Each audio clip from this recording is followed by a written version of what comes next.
Hello, Alyssa Weinzimmer, vocal health educator and founder of Voice-Body Connection here. So today it's time for some language in How to Warm Up, and we are doing a really fun one. We're going to be doing a tongue twister about Peter Piper. It's classic and you may have heard it. It goes like this. Peter Piper picked a peck of pickled peppers. A peck of pickled peppers Peter Piper picked.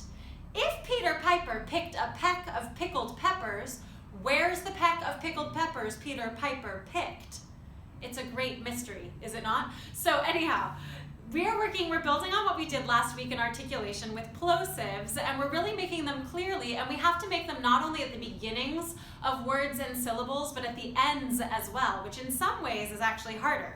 So we have pickled, we have peck, right? And speaking of peck, let's define that. It is a measurement. It's like a bushel, an amount of pickled peppers.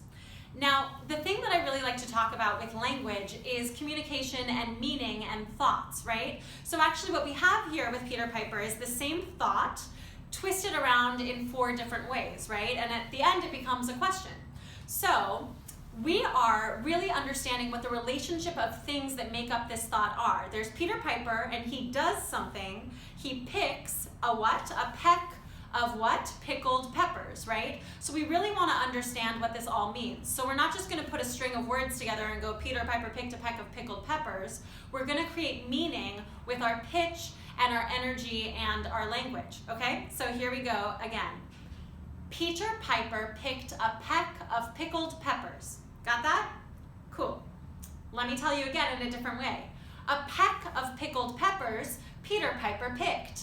Now here's the question. If Peter Piper picked a peck of pickled peppers, where's the peck of pickled peppers Peter Piper picked? Now, here's the thing about getting to the language phase is that we have to have everything we've done so far behind it. If we don't have an impulse to say something, then we're just going to be slewing a bunch of words together. If our body is not here supporting us, then it's really hard to communicate clearly.